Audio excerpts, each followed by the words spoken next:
Hello and welcome back to our channel Banerjee's learn edu. আমি দেবিনা ব্যানার্জি আজকে একটা দুর্দান্ত নিউজ নিয়ে চলে এসেছি। তোমরা নিশ্চয়ই এতক্ষণ ধরে গত 24 ঘন্টায় তোমরা নিশ্চয়ই একটা নিউজ খুব ভীষণভাবে শুনেছো এবং সোশ্যাল মিডিয়াতে প্রচন্ডভাবে ভাইরাল হয়েছে, যেটা SIR. What is the SIR? এবং এসআইআর সম্পর্কে কিন্তু আমি এর আগে একটা ভিডিও দিয়েছি। তো এসআইআরটা কি, কবে কি চালু হয়েছিল, কে চালু করে, তো এই সমস্ত কিছু একদম খুঁটিনাটি আমার কিন্তু ভিডিওতে দেওয়া রয়েছে। সো আগের ভিডিওটা দেখে নেবে।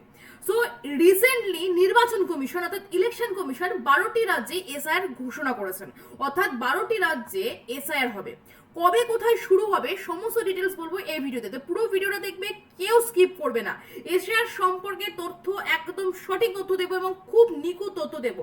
এসআইআরটা করবে কারা তার আগে বলে রাখি, এসআইআর এর ফুল ফর্ম কি। এসআইআর ফুল ফর্ম হচ্ছে স্পেশাল ইন্টেনসিভ রিভিশন। আবারও বলছি, special intensive SIVE intensive revision. ঠিক আছে, এটা হচ্ছে এসআইআর। এই এসআইআর কিন্তু এর আগে বহু জায়গায় হয়েছে। রিসেন্টলি বিহারে হলো এবং নভেম্বর মাসে বিহারে অ্যাসেম্বলি ইলেকশন রয়েছে, সেখানে লেজিসলেটিভ অ্যাসেম্বলি ইলেকশন বা বিধানসভার যে নির্বাচন সেটা কিন্তু নভেম্বর মাসে রয়েছে। তো তার আগে বিহারে এসআইআর হয়েছে এবং বহু ভোটার তালিকা থেকে বহু ভুয়ো ভোটারের নাম কিন্তু বাদ দেওয়া হয়েছে। তো আমাদের রাজ্যেও এসআইআর শুরু হচ্ছে এই 28শে অক্টোবর থেকে। তো এসআইআর কাজটা করবে কে সবটা বলবো, পুরোটা দেখো। এই এসআইআর এর যে শিডিউলটা করা হয়েছে নির্বাচন কমিশন গতকালকে যে শিডিউলটা দিয়েছে, তো সেটা হচ্ছে প্রিন্টিং এন্ড ট্রেনিং, অর্থাৎ এসআইআর করবে কারা, সেটা হচ্ছে বিএলও। বলে রাখি তার আগে, বিএলও সম্পর্কে আমি তথ্য দিয়ে রাখবো। বিএলও হচ্ছে বুথ লেভেল অফিসার। ঠিক আছে, বুথ লেভেল অফিসার, যেটা কিন্তু সরকারি কর্মচারীদেরকেই করা হয়। ঠিক আছে, তো এই বিএলও দেরকে ট্রেনিং দেওয়া হবে 28শে অক্টোবর থেকে 3রা নভেম্বর, অর্থাৎ 28, 29, 30, 31, 1, 2, 3 7 দিন ট্রেনিং চলবে তাদের। এই বিএলও অফিসারদের, বুথ লেভেল অফিসার, তাদের ট্রেনিং চলবে 28 তারিখ থেকে 3 তারিখ পর্যন্ত। House to house enumeration phase, মানে বাড়ি বাড়ি গিয়ে এসআইআর করা হবে, অর্থাৎ বাড়ি বাড়ি গিয়ে ভোটার তালিকা দেখা হবে। এবার কাদের বাড়ি যাবে, কি করবে, সবটা বলবো, ভালো করে বোঝো, ভালো করে শোনো। এটা কিন্তু কোনো কন্ট্রোভার্সিয়াল ভিডিও নয়, এখান থেকে তোমাদের কিন্তু আপকামিং পরীক্ষায় আসার মতো কোশ্চেন, বিশেষ করে ইউপিএসসি, আপকামিং যে ইউপিএসসি আসতে চলেছে সেই ইউপিএসসিতে কিন্তু এই ধরনের প্রশ্ন আসবে এই এসআইআর থেকে। ঠিক আছে, তো হাউস টু হাউস অর্থাৎ বাড়ি বাড়ি গিয়ে ভোটার তালিকা দেখা হবে। তো তোমার বাড়ি, আমার বাড়ি, সবার বাড়ি কি যাবে না, কাদের বাড়ি যাবে সেটা বলছে। তার আগে দেখে নাও যে house to house enumeration phase, সেটা হচ্ছে 4 নভেম্বর থেকে 4 ডিসেম্বর, মানে 1 মাস ধরে এই বাড়ি বাড়ি যাওয়া হবে। এবার যাবে কারা, সেটা হচ্ছে বিএলও অফিসার, মানে বুথ লেভেল অফিসার, তারা যাবে। তার জন্য তাদেরকে আগে থেকে ট্রেনিং করানো হবে। এবার বলা হচ্ছে যে কাদের বাড়ি যাবে, মানে কাদের ভোটার লিস্ট চেক করা হবে, সেটা হচ্ছে যাদের 2002-3 সালের ভোটার লিস্টের নাম নেই তাদের বাড়ি বাড়ি যাবে। তাহলে আমার তো নাম নেই, তখন তো আমি খুব ছোট ছিলাম, মানে আমার তখন বয়স খুব সম্ভবত ওই 10-11 বছর বয়স হবে। তো সেই সময় তো আমার নাম ছিল, তাহলে আমার বাড়ি কি আসবে, আমার চেক করতে আসবে না। 2002-3 সালে যদি কারোর নাম থাকে তাহলে তাদের বাড়ি যাবে না।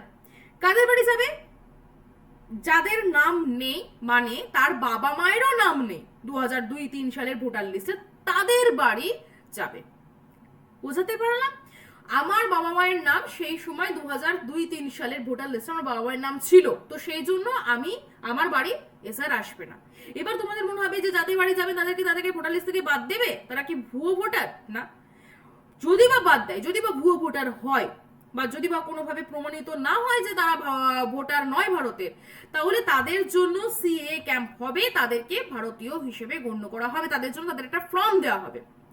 ঠিক আছে, সো দুটো ফর্ম দেওয়া হবে। বাড়ি বাড়ি গিয়ে যে মানে কি বলবো, যেটা তথ্যটা নেওয়া হবে বা ইনফরমেশনটা কালেক্ট করা হবে, এই বিএল অফিসাররা গিয়ে করবেন যেটা, তো সেটা জন্য দুটো ফর্ম তাদেরকে ফিল আপ করতে হবে।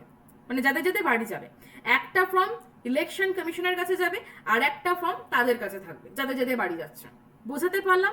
সো এই পুরো কাজটা হবে 4 নভেম্বর থেকে 4 ডিসেম্বর পর্যন্ত, 1 মাস ধরে চলবে।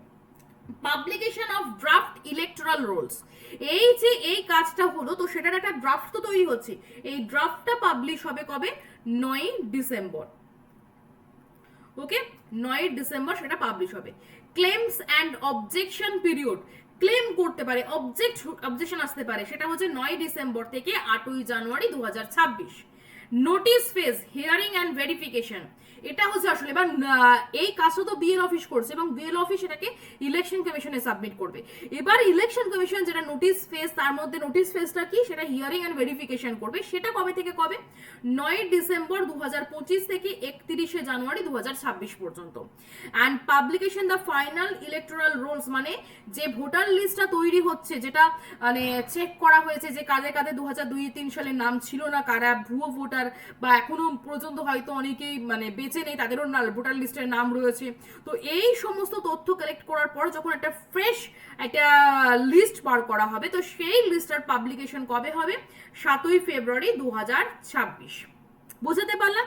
এইটা কিন্তু নির্বাচন কমিশন অর্থাৎ ইলেকশন কমিশনার কিন্তু এই শিডিউলটা পাবলিশ করেছেন এবং এটা কিন্তু 12টা রাজ্যের জন্য প্রযোজ্য হয়েছে। 12টা রাজ্য এবং তার সাথে 2টো কেন্দ্রশাসিত অঞ্চলও রয়েছে। তোমাদের কিন্তু এখান থেকে বিভিন্ন ধরনের কোশ্চেন আসতে পারে যে এসআইআর কটি রাজ্যের জন্য প্রযোজ্য হয়েছে রিসেন্টলি এবং কটি কেন্দ্রশাসিত অঞ্চল। তো দেখে নাও কটি রাজ্য, আন্দামান নিকোবর দ্বীপপুঞ্জ ইউটি, লাক্ষাদ্বীপ এটাও ইউটি, চণ্ডীগড় এটাও ইউটি, 3টে। Goa, Gujarat, Kerala, Madhya Pradesh, Puducherry UT, Rajasthan, Tamil Nadu, Uttar Pradesh, West Bengal. তাহলে আমার 4টে হচ্ছে ইউটি, ইউনিয়ন টেরিটরি, 4টে ইউটি, তাহলে 12 থেকে 4 বাদ দাও, 8টা হচ্ছে আমার স্টেট। তাহলে 8টা রাজ্যের জন্য এসআইআর চালু হয়েছে। বিভিন্নভাবে কোশ্চেন দিতে পারে, এসএসসিতে দিতে পারে কটি ইউটির জন্য এসআইআর হয়েছে 4টি, আর কটি স্টেটের জন্য চালু হয়েছে 8টি। ক্লিয়ার? তার মধ্যে ওয়েস্ট বেঙ্গল তো রয়েছে এবং বাকি রাজ্যগুলো রয়েছে, কারণ বাকি রাজ্যগুলোতে রিসেন্টলি ভোট রয়েছে 2026 সালে, তো তার আগেই এসআইআর করা হবে। এবার একটা কথা বলি যে 2002-3 সালের নোটে এই লিস্টটি কেন দেখা হবে, কারণ 2002-3 সালে আমাদের পশ্চিমবঙ্গে প্রথম এসআইআর হয়েছিল, স্পেশাল ইন্টেনসিভ রিভিশন।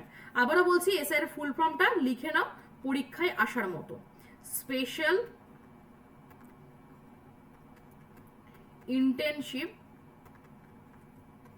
রিভিশন। ঠিক আছে, এটা পরীক্ষা আসার মতো। তো এসআইআর 2002 সালে 2-3 সাল নাগাদ পশ্চিমবঙ্গে একবার এসআইআর হয়েছিল এবং এটা কিন্তু ইলেকশন কমিশনে কিন্তু নিয়োগ করেন। ঠিক আছে, একটা কথা, আমি যদি ধরো আজকে রাজ্যের মুখ্যমন্ত্রী হই বা আমি যদি রাজ্যের প্রধান হই, ঠিক আছে, তো আমি যদি বলি যে না আমি এসআইআর মানবো না, সেটা কিন্তু হবে না, কারণ এসআইআরটা কিন্তু একটা সাংবিধানিক পদ। তো ইলেকশন কমিশন চাইলে এসআইআর কে রাখতে পারেন, ইলেকশন কমিশন চাইলে তাকে নাও রাখতে পারেন, কিন্তু এসআইআর আসবে, তো তার জন্য কিন্তু কেউ বাধা দিতে পারবেন না। আমাদের ইলেকশন যে নির্বাচন সংক্রান্ত তথ্য বা ইলেকশন যেটা বলা হয়েছে কত নম্বর আর্টিকেলে, ইলেকশন রয়েছে 324 থেকে 329 নম্বর আর্টিকেলে, তাই তো? তার মধ্যে 326 নম্বর আর্টিকেলে আমাদের 18 বছরের যে ভোটাধিকার তার উল্লেখ রয়েছে। ক্লিয়ার? তো এখানে 326-এর খুব সম্ভবত 2 নম্বর সেকশন বা সেকশন 2তে এই এসআইআর সম্পর্কের উল্লেখ রয়েছে। তাহলে এটা সাংবিধানিক, তাহলে এটাকে আমাকে মান্য করতেই হবে, মান্যতা দিতেই হবে, তাহলে এসআইআর যখন আসছে মান্যতা দিতেই হবে। ঠিক আছে, এবং এই সমস্ত তথ্য তারা নিজেরাই নিয়ে আসবেন, তারা নিজেরাই দেখবেন, নিজেরাই ইনভেস্টিগেশন করবেন এবং নিজেরাই সেটাকে সাবমিট করবে। তার জন্য আমাদেরকে কোথাও গিয়ে কিচ্ছু করতে হবে না। এবং আরেকটা কথা তোমাদেরকে দিয়ে রাখি, আরেকটা তথ্য দিয়ে রাখি, সেটা হচ্ছে যে যদি ধরো বাড়িতে কেউ নেই, ঠিক আছে, বা কেউ বাইরে রয়েছে, কেরালে রয়েছে, কর্ণাটকে রয়েছে, বা কেউ সৌদি আরবে রয়েছে, তাদেরও দেখা গেল এসআইআর এর নাম মানে ইনভেস্টিগেশনের জন্য তাদের বাড়িতে বিএলও অফিসার আসবেন, তাহলে সেক্ষেত্রে কি হবে, তাদের জন্য নির্বাচন কমিশন অনলাইন সিস্টেমে ব্যবস্থা করেছেন। মানে তারা ওই যে ফর্মটা, যেটা 2টো ফর্ম, যেটা একটা ইলেকশন কমিশনের কাছে যাবে, একটা ব্যক্তির কাছে থাকবেন, পার্সনের কাছে থাকবে বা সিটিজেনের কাছে থাকবে, তো সেই ফর্মটা তারা অনলাইনে ফিল আপ করতে পারবে। এই সুবিধাটা নির্বাচন কমিশন দিয়েছে। আরো একটা তথ্য দিয়ে রাখি, ধরো তুমি বাড়িতে নেই, তোমার বাড়িতে এসআইআর বা বিএলও অফিসার গেছেন, তুমি বাড়িতে নেই, তাহলে সেক্ষেত্রে কি আর কি আসবেন না বা তোমার কি নাম বাদ চলে যাবে না, সেটা নয়, তোমাকে 3 দিন সময় দেবেন এবং তোমাকে সেটা আগে থেকেই বলে যাবেন যে তোমার বাড়িতে আমি কালকে যাব, তোমার যত যাবতীয় তথ্য রয়েছে, যা ভোটার কার্ড বা প্যান কার্ড বা আধার কার্ড যা রয়েছে, সেগুলো তুমি ঠিকঠাকভাবে রাখবে। কিছু ফর্ম ফিল আপ করানো আছে, সেটা ফর্ম ফিল আপ করতে আসবে। সেটা 1 দিন না থাকলে, 2 দিন না থাকলে, 3 দিনের দিন নিশ্চয়ই থাকবে, তোমাকে তার আগে থেকে ইনফরমেশন করা হচ্ছে, তো 3 দিনের দিন কিন্তু তাকে আসতেই হবে, তাকে থাকতেই হবে। বিএলও অফিস নিজে যাবেন বাড়িতে এই তথ্যগুলো সংগ্রহ করার জন্য। ক্লিয়ার? আমি বোঝাতে পেরেছি? খুঁটিনাটি এখান থেকে কিন্তু বিভিন্নভাবে বিভিন্ন রকমের কোশ্চেন আসতে পারে ইউপিএসসিতে। এবার আমি নেক্সট যাব, এই যে বুথ লেভেল অফিসার, এটা কারা? বুথ লেভেল অফিসার হলো নির্বাচন কমিশনের একজন গ্রাউন্ড লেভেল কর্মকর্তা, ঠিক আছে? যেখানে আমাদের নির্বাচনটা হয়, যে বুথটা হয় না, সেই বুথে তিনি জাস্ট একটা কর্মকর্তা। মেন হচ্ছেন প্রিজাইডিং অফিসার। এই বুথ লেভেল অফিসার বা বিএলও ইনি কি করেন, ইনি জাস্ট চেক করেন যে কে কে এসছে, কে ভোটার আছে না আছে, সেটা তার এপিক নাম্বার কি, ধরে নাও সুজয় শিকদার বলে বা সুজয় দাস বলে একজন ভোটার রয়েছেন। সুজয় ভোটার, এই সুজয় দাস তুমি এসেছো, ঠিক আছে, তোমার এপিক নাম্বার এটা, তমুক টিক মারো, সুজয় দাস ভোট দিয়ে গেছে। সো এই কাজগুলো হচ্ছে বুথ লেভেল অফিসারের কাজ। শুধু তিনি হচ্ছেন একজন গ্রাউন্ড লেভেল অফিসার, মানে গ্রাউন্ড লেভেল কর্মকর্তা। এটা কাদেরকে নেওয়া হয়? কলেজে, এই স্কুলের টিচার, তারপরে এই যে ক্লার্ক, তাদেরকে। যিনি নির্দিষ্ট একটি ভোট কেন্দ্র বা বুথ এলাকার ভোটার তালিকা বা ইলেকট্রাল রোল হালনাগাদ বা যাচাই দায়িত্ব পালন করে, ঠিক আছে? মানে ওই যে বললাম, যাচাই করছে, যে জাস্ট দেখছে যে হ্যাঁ কে কে এসছে, কে কে আসেনি। আসেনি তো পরে দেখা যাবে, বাট কে কে এলো, বোঝা গেল? এক কথায় ভোটার ও নির্বাচন কমিশনের মধ্যে সেতু বন্ধন। ক্লিয়ার? বিএলও কারা হন? সাধারণত নিচের সরকারি কর্মচারীরা বিএলও হিসেবে নিযুক্ত হন। কে কে? প্রাথমিক বা মাধ্যমিক স্কুল শিক্ষক, পঞ্চায়েত বা ব্লক অফিসের কর্মচারী, আইসিডিএস কর্মী, ক্লার্ক ও দপ্তরি অন্যান্য দপ্তরের কর্মচারী, ঠিক আছে? এরা বিএলও হন। মানে এদেরকে কিন্তু নির্বাচন কমিশনে কিন্তু নিয়োগ করেন। ভোটের আগে এদেরকে আলাদা করে ট্রেনিং দেওয়া হয়। প্রিজাইডিং অফিসারের আলাদা ট্রেনিং হয়, সেকশন অফিসারের আলাদা ট্রেনিং হয়, তারপরে রিজার্ভ বলে রাখা হয়, রিজার্ভ অফিসার তারও আলাদা ট্রেনিং হয়। আমার বাবা বহুবার ভোটের এই দায়িত্ব পালন করে এসেছেন প্রিজাইডিং অফিসার হিসেবে। লাস্টবার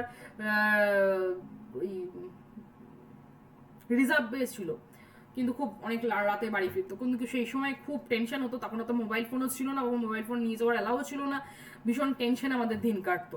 তো যাই হোক, সেটা একটা আলাদা বিষয়। তো এদের কিন্তু প্রত্যেকে কিন্তু আলাদাভাবে ট্রেনিং হয়, ঠিক আছে? আচ্ছা, নেক্সট হচ্ছে বিএলওর প্রধান দায়িত্ব কি? ভোটার তালিকা হালনাগাদ করা, নতুন ভোটারদের নাম যুক্ত করা, সেটা ফর্ম 6, মৃত, স্থানান্তরিত বা অযোগ্য ভোটারদের নাম বাদ দেওয়া, সেটা ফর্ম 7, ভোটারদের ঠিকানা বা অন্যান্য তথ্য সংশোধন করা, ফর্ম 8। তো 6, 7, 8 এই তিনটে ফর্ম সম্পর্কে কিন্তু তোমাদের তথ্য জানতেই হবে, এখান থেকে ইউপিএসসির কোশ্চেন আসবে। নথি যাচাই করা, ভোটারদের পরিচয়পত্র, বয়স ও ঠিকানার প্রমাণ যাচাই, বাড়ি বাড়ি গিয়ে তথ্য সংগ্রহ, এটা কিন্তু এবার করতে হবে। এসআইয়ের যখন এসছে, এসআইয়ের কাজটাই হচ্ছে মানে স্পেশাল ইন্টেনসিভ রিভিশন, যেটা এই কাজটা করবে এই বিএল অফিসাররা। তারা কি করবে? তারা বাড়ি বাড়ি গিয়ে ভোটারদের পরিচয়পত্র, বয়স, ঠিকানা প্রমাণ যাচাই করবে। নির্বাচনের সময় কাজ, ভোট কেন্দ্র প্রস্তুত রাখা, ভোটারদের সাহায্য করা, ভোটার লিস্ট, এপিক ইত্যাদি সামলানো, ভোট শেষে রিপোর্ট তৈরি করা, ঠিক আছে? এটা হচ্ছে বিএলওদের কাজ। এটা হচ্ছে ভোটের সময়ের কাজ। আর এই যেটা হচ্ছে এসআইয়ের সময়ের কাজ থাকবে। আচ্ছা, তো এই গেল আমার এসআইয়ের সম্পর্কে তথ্য। তো এসআইয়ের যেটা আগামী 28 তারিখ থেকে শুরু হচ্ছে, 12টি রাজ্য এবং কেন্দ্রশাসিত অঞ্চল, তার মধ্যে 8টি রাজ্য এবং 4টি কেন্দ্রশাসিত অঞ্চলে এই এসআইআর চালু হচ্ছে, ঠিক আছে? তো এবং এর কাজটা কবে থেকে কি কি শুরু হচ্ছে না হচ্ছে তার লিস্ট, তার শিডিউল আমি দিয়ে দিয়েছি। এটা ভালো করে নিয়ে নেবে। এই যে আজকের এই যে ক্লাসটা আমি করালাম, এটার পিডিএফ আমি আমার হোয়াটসঅ্যাপ গ্রুপ, টেলিগ্রাম চ্যানেল দুটো জায়গাতেই দিয়ে দেবো। তো যদি সংগ্রহ করতে হয় তাহলে অবশ্যই তোমাদেরকে আমার হোয়াটসঅ্যাপ গ্রুপ এবং টেলিগ্রাম চ্যানেলে জয়েন হয়ে যেতে হবে। তার লিঙ্ক ডেসক্রিপশন বক্সে রয়েছে, আমার হেল্পলাইন নাম্বার সেটা ডেসক্রিপশন বক্সে রয়েছে। এবং শেষ করার আগে আমি একটা ছোট্ট তথ্য দিয়ে যাচ্ছি, সেটা হচ্ছে আমার বর্তমানে গ্রুপ সি এবং গ্রুপ ডির অনলাইন ব্যাচ চলছে, যেটার কোর্স প্রাইস মাত্র 1000 টাকা, যেটার কিন্তু ফর্ম ফিল আপ শুরু হচ্ছে আগামী 3 তারিখ থেকে। তোমাদের প্রশ্ন ধরে ম্যাডাম এসআইআর আসছে, তাহলে কি পরীক্ষা হবে? অবশ্যই হবে, কারণ ফেব্রুয়ারি মাসে যদি এসআইআর কমপ্লিট হয় 7ই ফেব্রুয়ারি, তাহলে তার 3 মাস পর ভোট হবে। এটা আগে থেকেই বলে দিয়েছিল যে এসআইআর হলে তার 3 মাসের মধ্যে ভোট, তাহলে ফেব্রুয়ারি, মার্চ, এপ্রিল, মে মাসে ভোট, তার আগে কিন্তু এই পরীক্ষাগুলো হবেই হবে। নিজেদেরকে প্রস্তুত রাখো, কারণ এখনো পর্যন্ত যেহেতু আমার ভোটের দিন ঘোষণা হয়নি, তো ভোটের দিন ঘোষণা না হওয়া পর্যন্ত কিন্তু আমার সরকারের যত প্রকল্প রয়েছে, সরকার প্রকল্প ঘোষণা করতে পারে, পরীক্ষা সেটাও হতে পারে, ভ্যাকান্সি সেটাও বের করতে পারে। কিন্তু ভোটের দিন ঘোষণা হয়ে গেলে কোনো ভ্যাকান্সি ঘোষণা করা যাবে না, কোনো প্রকল্প কোনো কিছুই ঘোষণা করা যাবে না। বুঝাতে পারলাম? এগুলো কিন্তু হচ্ছে নিয়ম, এটা সাংবিধানিক রুলস। ক্লিয়ার? আচ্ছা, তো এই গ্রুপ সি গ্রুপ ডির আমার সপ্তাহে 3 দিন ক্লাস, প্রত্যেকটি সাবজেক্টের ক্লাস করানো হচ্ছে। এটার কোর্স প্রাইস মাত্র 1000 টাকা অ্যাট এ টাইম পেমেন্ট, আর কোনো পেমেন্ট করতে হবে না এই কোর্সের জন্য। এছাড়াও চলছে আপার প্রাইমারির ব্যাচের ক্লাস, আপার প্রাইমারি টেট, সপ্তাহে 2 দিন ক্লাস। এটার কোর্স প্রাইস হচ্ছে মাত্র 1200 টাকা। তো যদি অ্যাডমিশন নিতে চাও অবশ্যই ফোন করো আমাকে, আমার হেল্পলাইন নাম্বার 7001545878 এই নাম্বারে, ঠিক আছে? এছাড়াও অফলাইন ব্যাচ আমি শুরু করছি আগামী 3 তারিখ থেকে বহরমপুর। তো বহরমপুরে যদি কেউ থেকে থাকো তাহলে অবশ্যই যোগাযোগ করো, দেরি করো না। তো শেষ করছি এখানেই এই ভিডিওটা। কেমন লাগলো এসআইআর সম্পর্কে এই ছোট একটি তথ্য অবশ্যই জানো। ভালো থাকো, সুস্থ থাকো, সাবধানে থাকো। যাবার আগে আরেকটি প্রশ্ন করে যায়, বর্তমানে আমাদের নির্বাচন কমিশনার কে রয়েছেন কমেন্ট করে জানো। প্রত্যেকের কাছে অ্যান্সার চাই, বর্তমানে ভারতের নির্বাচন কমিশনার কে? 26তম নির্বাচন কমিশনার ইনি, ইনার নামটা কি? কমেন্ট করে জানাও। দেখা হচ্ছে পরবর্তী ভিডিওতে। ভালো থাকো, সুস্থ থাকো, সাবধানে থাকো। আর ব্যানার্জি লার্ন এডু চ্যানেলকে সাবস্ক্রাইব করে দাও। Thank you.